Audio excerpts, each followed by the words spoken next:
এখন শোনাবো তৃষা শর্মা নামে ৩৩ বছর বয়সী একজন মডেল, একজন সাউথ ইন্ডিয়ান হিরোইন, একজন জজের বাড়ির বৌমা। তার জীবনের একটা ঘটনা, সত্যি ঘটনা। তৃষা শর্মা নয়ডার মেয়ে। বাবা একটা ওষুধ কোম্পানিতে কাজ করে, তিনি বিদেশে থাকেন। ভাই হচ্ছে ইন্ডিয়ান আর্মির একজন মেজর। সম্ভ্রান্ত প্রতিষ্ঠিত ধনী ফ্যামিলি। তো সে পড়াশোনা করছিল, নয়ডাতেই যখন পড়াশোনা করছিল একটু বয়স বাড়ছিল। তো তার বাড়ির আত্মীয় স্বজন, মা বাবা সবাই তাকে বলে যে এবার কিন্তু বিয়ে করা উচিত। তো সে একটা ম্যাট্রিমনি সাইটে নিজের একটা প্রোফাইল খুলেছিল।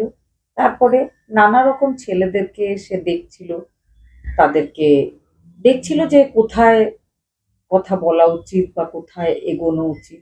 মডেলিং এর সাথে সে বিশেষভাবে যুক্ত ছিল। যখন সে পড়াশোনা করছিল সেই সময় মহারাষ্ট্রে একটা কম্পিটিশন হয়েছিল, তাতে সে অংশগ্রহণ করে মিস পুনে হয়েছিল। তারপরে কিন্তু তার জীবনে সুযোগ এসেছিল অন্ধ্রপ্রদেশের ইন্ডাস্ট্রি, মানে তেলেগু ফিল্ম ইন্ডাস্ট্রিতে কাজ করার। একটার পর একটা সে 4খানা তেলেগু মুভিতে কাজ করেছিল, হিরোইনের রোল পেয়েছিল সে। বাড়ির লোকজন, সে সবাই খুব খুশি। কিন্তু তার ওই সিনেমা করা বা হিরোইন হওয়াটা তার লাইন নয় তার মনে হয়েছিল। যদিও সে মডেলিং খুব ভালোবাসতো, এখনো মডেলিং এর সাথে সে যুক্ত ছিল, কিন্তু পরে গুরুগ্রামের একটা আইটি কোম্পানিতে একটা ডিপার্টমেন্টের এইচআর পদে সে কাজ করছিল 2025 সাল পর্যন্ত। 2024 সালে সে ম্যাট্রিমনি সাইটে নিজের প্রোফাইল খুলেছিল। শেষের দিকে তার আলাপ হয়েছিল মধ্যপ্রদেশের ভোপালের একটা ছেলের সাথে। ছেলেটা তার সমবয়সী, তার নাম সমর্থ সিং। তার মা একজন রিটায়ার্ড জাজ। 2023 সালে তিনি নিজের চাকরি থেকে রিটায়ার করেছিলেন। তার বাবা নেই, একমাত্র ছেলে। ছেলে একজন ক্রিমিনাল লয়ার। দুজনের মধ্যে প্রায় 1 বছর কথাবার্তা চলে। দুজন দুজনকে ভালোভাবে দেখার, চেনার, সাথে থাকতে পারা যাবে কিনা এই ব্যাপারগুলো নিয়ে তারা ভাবছিল, দেখছিল, আলোচনা করছিল। একটা সময় সামার্থ আর টুইসা দুজনের মনে হয় যে না, সব ঠিকঠাক আছে, বিয়ে করা উচিত। 9 ডিসেম্বর 2025 টুইসা শর্মা আর সমর্থ সিং দুজনের ধুমধাম করে বিয়ে হয়ে গেছিল। যেহেতু টুইসার ফ্যামিলি ধনী ফ্যামিলি, সব তরফ থেকে তারা চেষ্টা করেছিল যে যা যা করণীয়, যেমন করা উচিত, যেমনটা করলে মেয়ের কোনো অসুবিধা হবে না। গাড়ি, ক্যাশ, সোনা গয়না, আসবাবপত্র, দান সামগ্রী সব দিয়ে, যেমন ভাবে সাধারণত লোকজনেরা বিয়ে দিয়ে থাকে তার থেকে অনেক অনেক অনেক বেশি কিছু করে বিয়ে দেওয়া হয়েছিল ট্রিশার সাথে সামার্থের। তারপর থেকে যেন সেই দুজনের মধ্যে মনোমালিন্য, ঝামেলা শুরু হয়ে গেছিল। তো সে মাঝে মধ্যে নিজের বাড়ির লোকজনকে, নিজের বন্ধু বান্ধবকে ব্যাপারটা জানিয়েছিল। বন্ধু বান্ধব বলতে একটা খুব প্রিয় বান্ধবী, সে নয়ডাতেই থাকে, তার সাথে কাজও করতো। যেমন হয় অন্যান্য ফ্যামিলিতে, একটু আধটু মনোমালিন্য থাকে, কিন্তু কম্প্রোমাইজ করে সবাই চলে, সংসার করে, লম্বা সময় ধরে সম্পর্কটাকে এগিয়ে নিয়ে যায়। সেই চেষ্টাই হয়তো দুজন করছিল। 12 মে 2026 তার বিয়ের 5 মাসও পুরোপুরি হয়নি। সে 2 মাসের প্রেগনেন্ট ছিল। এই অবস্থায় টুইসা মারা গেছিল। টুইসার বাড়ির লোকজনেরা বলছে যে শ্বশুরবাড়ির অত্যাচারে সে এমন করেছে, বা হয়তো শ্বশুরবাড়ির লোকজন তাকে মেরে ফেলেছে। অন্যদিকে টুইসার শ্বশুরবাড়ির লোকজন, লোকজন বলতে তার হাজবেন্ড, তার শাশুড়ি, তারা বলছে টুইসা নিজেকে নিজে শেষ করে ফেলেছে। এবার বলি আরো কিছু কথা। এপ্রিল মাসে টুইসা প্রেগনেন্ট হয়েছিল। সে ঘটনার দিন নিজের মাকে 10:05 কল করেছে। কল করার পরে সে কিছু কথা বলতে চাইছিল, কিন্তু তার হাজবেন্ড রুমে আসে। তখন সে মাকে বলেছিল যে আমি এখন রাখছি, পরে তোমার সাথে কথা বলবো, এখন সামার্থ রুমে এসেছে। বলার পরে সে ফোন রেখে দিয়েছিল। তারপরে তার মা বারবার তার কাছে জানতে চাইছিল যে তার মন কেন খারাপ, কিন্তু সে ফোন আর রিসিভ করেনি। কিছুক্ষণের মধ্যেই তার শাশুড়ি তার মাকে কল করে জানিয়েছিল যে আপনাদের মেয়ের নিঃশ্বাস নিতে কষ্ট হচ্ছে, আমরা তাকে নিয়ে সামনের একটা হসপিটালে যাচ্ছি, আপনারা চিন্তা করবেন না। কিছুক্ষণের মধ্যে মা, ভাই এসে পৌঁছেছিল। এসে তারা জানতে পেরেছিল ট্রিসা আর পৃথিবীতে নেই। অন্যদিকে সেই দিনই ট্রিসা নিজের প্রিয় বান্ধবীকে মেসেজ করেছিল যে আমি ফেঁসে গেছি, তুই যেন ফেঁসে যাস না। বাকি বিস্তারিত কথা সময় পেলে বলছি, এখন সুযোগ হচ্ছে না। সেই বন্ধু সে ব্যাপারটাও জানিয়েছে। মা আর বন্ধু দুজনের কথায় এটা বোঝা যাচ্ছে যে কোনো কারণে টুইসা খুব চিন্তার মধ্যে, খুব টেনশনের মধ্যে দিয়ে যাচ্ছিল। টুইসার বাড়ির একটা সিসিটিভি ফুটেজ, শ্বশুর বাড়ির, যেহেতু তার বিয়ে হয়ে গেছিল, সে নিজের চাকরি ছেড়ে শ্বশুর বাড়ি চলে এসেছিল। তারপর থেকে সে এখানেই ছিল। ঘটনার দিন সে বিকেল বেলায় বিউটি পার্লার গেছিল। বিউটি পার্লারে সে 3 ঘন্টা কাটিয়েছিল। 3 ঘন্টা পরে সে বাড়ি ফিরে এসেছিল। বাড়িতে কিছুক্ষণ বসার পরে সে আবার সামনেই একটা পার্কে ওয়াক করতে গেছিল। সেখানে কিছুক্ষণ ওয়াক করে তারপরে বাড়ি আসে। 7:30টার সময় বাড়ি এসেছিল। বাড়িতে হাজবেন্ড, শাশুড়ি সবাই টিভি দেখছিল। সে সেখানে বসে টিভিও দেখেছিল। বন্ধুকে মেসেজ করেছিল, মাকে কল করেছিল, একটু কথা বলে ফোনটা রেখে দিয়েছিল, তারপর ফোন রিসিভ করেনি। রাত 10টা থেকে 10:30টার মধ্যে সিসিটিভি ক্যামেরার একটা ফুটেজে দেখা যায় যে টুইসা হাতে একটা দড়ি টাইপের কিছু নিয়ে একদম ওপরের ছাদের দিকে উঠছে। কিছুক্ষণ পরে দেখা যায় যে তার হাজবেন্ড ছাদে যাচ্ছে। তার হাজবেন্ডকে আবারও দেখা যায় যে ছাদের সিঁড়ির সামনে মাঝখানে, সেখানে টুইসাকে শুইয়ে সিপিআর দেওয়ার চেষ্টা করা হচ্ছে। তার নিঃশ্বাস চলছে না, যাতে তার নিঃশ্বাস আবার থেকে শুরু হয় সেই চেষ্টা করছে তার হাজবেন্ড। সেটাও কিন্তু দেখা যাচ্ছে। তার হাজবেন্ডের বয়ান যখন নেওয়া হয়েছিল, সে বলেছিল টুইসাকে ওই অবস্থায় দেখে সে চিৎকার করেছিল। সেই সিসিটিভি ক্যামেরার ফুটেজে এটাও দেখা যায় যে রিটায়ার্ড জাজ, টুইসার শাশুড়ি, তিনি অন্য একটা সিঁড়ি দিয়ে উঠে আসছেন। একটা দরজা খুলে তার ভেতরে চলে গেছিলেন কোনো একটা রুমে। কিন্তু রাইট সাইডে তার ছেলে সিপিআর দিচ্ছে তার বৌমাকে। তার আগে নাকি তার ছেলে চিৎকার করে হেল্প চেয়েছে, লোকজনকে ডেকেছে, কিন্তু সেই মহিলা একদম নির্বিকার। তিনি একবার তাকিয়েও দেখছেন না যে ওপরে তার ছেলে কি করছে। কিছুক্ষণ পরেই সে আবার বেরোয়। ততক্ষণে আরো একজন পাশের বাড়িতে থাকে, সামার্থের একজন কাজিন, সে চিৎকার শুনে এসেছে। সে উঠছে, সে সিঁড়ির মাঝামাঝি দাঁড়িয়ে ব্যাপারটা দেখছে যে তার দাদা কি করছে, বা দাদার যে স্ত্রী আর নিঃশ্বাস নিচ্ছে না, তার শরীরের অবস্থার কোনো উন্নতি হচ্ছে কিনা। তাকে কিন্তু যথেষ্ট বিচলিত দেখাচ্ছে ওই সিসিটিভি ক্যামেরার ফুটেজে। কিন্তু ওই মহিলা গিরিবালা সিং, যে টুইসার শাশুড়ি, সে সেই রুমটা থেকে দরজা বন্ধ করে একটা পার্স হাতে করে আবার বেরিয়েছিল। সে কিন্তু এবারে একটু ওপরের দিকে তাকিয়েছিল, ছেলে, বৌমা বা পাশের বাড়ির যে কাজিন এসে দাঁড়িয়ে আছে তার দিকে। কিন্তু এখনো তিনি নির্বিকার।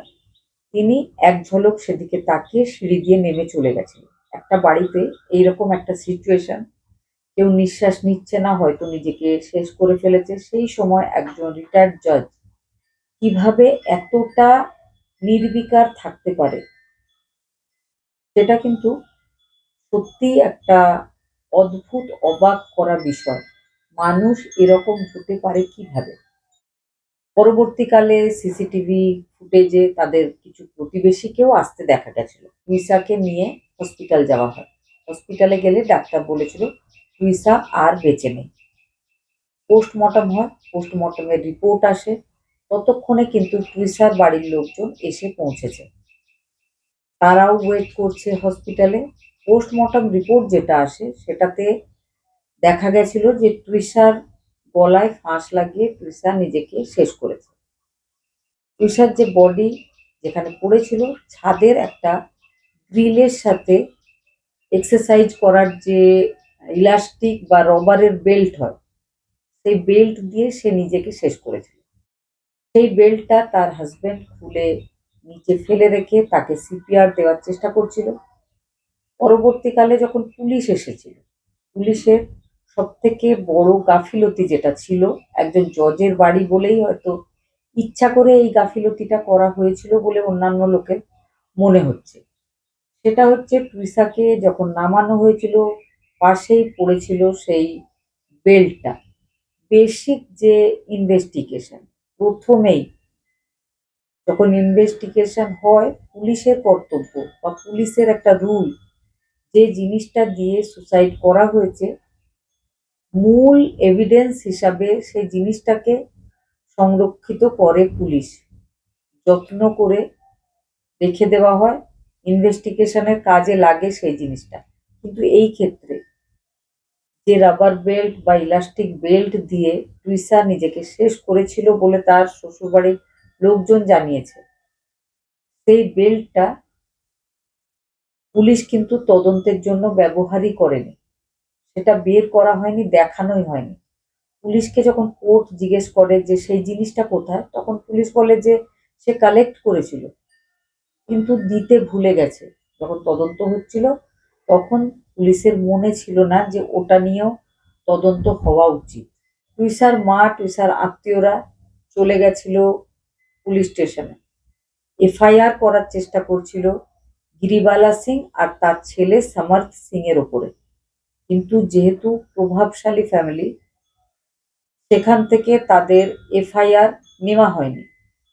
এবার বাড়ির লোকজন দুপুরবেলায় 1টার সময় মুখ্যমন্ত্রী আবাসের সামনে আন্দোলন, হইচই, গন্ডগোল শুরু করে। 2 ঘন্টা তারা দাঁড়িয়ে থাকার পর মুখ্যমন্ত্রী অর্ডার দিয়েছিলেন যে তাদেরকে ভেতরে এনে বসাও, জিজ্ঞেস করো প্রবলেমটা কি।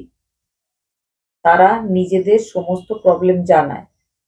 মুখ্যমন্ত্রী অফিস থেকে পুলিশ স্টেশনে বললে এবার কিন্তু পুলিশ এফআইআরটা করতে রাজি হয়েছিল। এফআইআর করার পর টুইসার বাড়ির লোকজন বডিটা কিন্তু নেয়নি। টুইসার বাড়ির লোকজন চাইছে এবার সেকেন্ড পোস্টমর্টম হোক টুইসার। তারা বিশ্বাস করে না যে টুইসার মতো একজন প্রাণবন্ত মেয়ে এইভাবে নিজেকে শেষ করতে পারে। সেই সঙ্গে মেয়ের বাড়ির লোক এটাও চাইছে যে টুইসার পোস্টমর্টমটা এবারে কিন্তু দিল্লি বা উত্তরপ্রদেশের কোথাও একটা হোক, কারণ মধ্যপ্রদেশ যেহেতু ওখানে গিরিবালা সিং একজন প্রভাবশালী মানুষ ছিলেন, তাহলে পুলিশ বিভাগ বা আইন বিভাগ তাদের হয়ে কথা বলবে বলেই মনে হচ্ছে।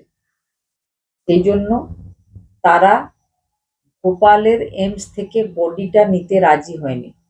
আজ 7ম দিন, এখনো টুইসার বডি ভোপালের এইমসে সংরক্ষিত রাখা আছে। অন্যদিকে আমরা কিন্তু সবসময় দেখেছি এই ধরনের কোনো কেস, যে শ্বশুরবাড়িতে হয়তো বউ সুসাইড করেছে বা তারা মেরে ফেলেছে বা কোনো নর্মাল ডেথও হয়েছে। এক্ষেত্রে যদি মেয়ের বাড়ির লোকজন এফআইআর করে, তাহলে কিন্তু ছেলের বাড়ির লোকজনকে, যাদের উপর এফআইআর করা হয়েছে, তাদেরকে অ্যারেস্ট করা হয়ে থাকে। এটাই নিয়ম। আমাদের দেশের বেসিক রুল হচ্ছে যদি কোনো মেয়ের বিয়ের বয়স 7 বছরের কম হয়, তার বাড়ির লোকজন যদি সন্দেহ করে, এফআইআর করে, অবশ্যই সেটাতে ইনভেস্টিগেশন হবে। এমনকি যাদের বিরুদ্ধে এফআইআর করা হয়েছে তাদেরকে অ্যারেস্টও করা হবে। কিন্তু এই ক্ষেত্রে যেহেতু এটা একটা রিটায়ার্ড জজের বাড়ির ব্যাপার ছিল, একজন ক্রিমিনাল লয়ারের বাড়ির ব্যাপার ছিল, সেই জন্য মৃতার যে শাশুড়ি গিরিবালা সিং, তাকে কিন্তু অ্যারেস্ট করা হয়নি। তিনি অগ্রিম জামিন নিয়ে রেখেছেন। হয়তো তিনি তিনি যেহেতু আইনটা খুব ভালোভাবে জানেন, তিনি এই ঘটনা ঘটা মাত্রই অগ্রিম জামিন নিয়ে রেখেছেন। জামিন তাকে দেওয়াও হয়েছে, তাকে অ্যারেস্ট করা হয়নি। তাকে অ্যারেস্ট করা হয়নি, তার কজ হিসাবে দেখানো হয়েছে যে তিনি লম্বা সময় পর্যন্ত জজ ছিলেন, মানে দেশের সেবা করেছিলেন। এই জন্য তাকে অ্যারেস্ট করা হয়নি। দ্বিতীয়ত, তার বয়স নাকি অনেক বেশি।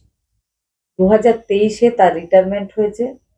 বয়স নাকি এতটাই বেশি যে তাকে তার শারীরিক অবস্থার কথা ভেবে অ্যারেস্ট করা উচিত না। সেই জন্য তাকে অ্যারেস্ট করা হয়নি। তৃতীয়ত, তার এর আগের কোনো ক্রিমিনাল রেকর্ড নেই। এক্ষেত্রে একটা কথাই বলবো, বেশিরভাগ সময় কিন্তু শ্বশুরবাড়ি থেকে যখন কোনো টর্চার হয় কোনো মহিলার উপরে, সেক্ষেত্রে কিন্তু শ্বশুরবাড়িরা ফার্স্ট টাইমই কোনো ক্রাইম করে। তারা পেশাগত কোনো ডন, কিলার বা ক্রিমিনাল হয় না স্বভাবত। যাই হোক, ওটা ফার্স্ট টাইমই তাদের ক্রাইম থাকে। শাশুড়ি গিরিবালা সিং নিজের জামিনের আবেদনে লিখেছিলেন যে তার বৌমা 5 মাস হয়নি এখনো বিয়ের, কিন্তু তার বৌমা নাকি 5 মাসে 5 বার বাপের বাড়িতে গেছে, তার শ্বশুর বাড়িতে মন টেকে না। সে এর আগে একবার প্রেগনেন্ট হয়েছিল, সে অ্যাবর্শন করিয়েছিল। সেকেন্ড বার আবারও সে প্রেগনেন্ট হয়েছে, কিন্তু সে কোনোভাবে মা হতে চায় না। সেই জন্য সে আবার অ্যাবর্শন করাতে চাইছিল, কিন্তু শ্বশুরবাড়ির লোক নাকি সেটাতে রাজি হচ্ছিল না, তাই জন্য সে এই ঘটনা ঘটিয়েছে। সে নাকি বলেছিল যে তার ভালো মেয়ে সাজতে সাজতে বিরক্ত লাগছে, সে আর ভালো মেয়ে সেজে থাকতে চায় না। আরো একটা ব্যাপার গিরিবালা সিং বলেছেন, সেটা হচ্ছে যে মেয়েটা বারবার কোথাও একটা যায়, সেই জন্য তার বিশ্বাস নেই যে সে কোথায় যায়, আদৌ সে ভালো চরিত্রের মেয়ে কিনা। তিনি আরো একটা কথা বলেছেন যে তার বৌমা রিসা শর্মা, সে গাঁজা খায়, ড্রাগ অ্যাডিক্ট।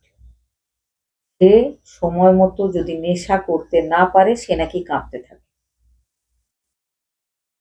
তবে মেয়ের বাড়ির লোকজনরা বলেছে যে সে এর আগে, বিয়ের আগে কখনোই যে গাঁজা খায় বা সে ড্রাগ অ্যাডিক্ট, এই ব্যাপারটা মেয়ের বাড়ির লোকজনের একদমই জানা নেই। দ্বিতীয়ত, তারা বলেছে যে তৃষার শাশুড়ি বলে যে তৃষার যে গর্ভে সন্তান রয়েছে সেটা নাকি সামার্থের নয়, যেহেতু তৃষা বাইরে এদিক ওদিক যায়, সেই জন্য তার মনে হচ্ছে ওই সন্তান সামার্থের নয়। সেই জন্য তারা নাকি নানা রকম ভাবে অপব্যবহার করছিল তৃষার সাথে। আরো একটা কথা বলি, পোস্টমর্টম যে রিপোর্টটা এসেছে তাতে গলায় ফাঁসের চিহ্ন অবশ্যই রয়েছে, তবে কিছু অ্যান্টিমর্টাম মার্ক রয়েছে শরীরে। অ্যান্টিমর্টাম মার্ক বলতে মারা যাওয়ার আগে যদি শরীরে কোনো আঘাত হয় আর সেটা পোস্টমর্টমের সময় ধরা পড়ে, তখন তাকে বলে অ্যান্টিমর্টাম মার্ক। সেই রকম শরীরের 3 জায়গায়, কাঁধে, ঘাড়ে, হাতে অ্যান্টিমর্টাম মার্ক রয়েছে। যদি তৃষা নিজেই নিজেকে শেষ করে ফেলে বা শেষ করে থাকে, তাহলে অ্যান্টিমর্টাম মার্কগুলো তার শরীরে এলো কোথা থেকে? এই মার্কগুলো কি ইঙ্গিত করছে যে তৃষার সাথে খারাপ ব্যবহার করা হতো বা তার গায়ে হয়তো হাত তোলা হতো? পুরো ব্যাপারটা এখন বিচারাধীন। তবে তৃষার হাজবেন্ড সমর্থ সিং, সেও কিন্তু আবেদন করেছিল অগ্রিম জমানতে, এটা মঞ্জুর করা হয়নি। তাকে অ্যারেস্ট করা হয়েছে, সে বর্তমানে পুলিশ কাস্টাডিতে রয়েছে। 7 দিন কেটে গেছে, আগামী কয়েকদিনের মধ্যেই হয়তো বোঝা যাবে যে এই ঘটনার ফার্দার কি ইনভেস্টিগেশন হচ্ছে। আমরা সবাই সেই অপেক্ষাতে থাকব। যদি নতুন কোনো আপডেট আসে আমি নিশ্চয় আপনাদেরকে জানাবার চেষ্টা করব। আপনাদের যদি কোনো মতামত থাকে অবশ্যই আমাকে জানাবেন।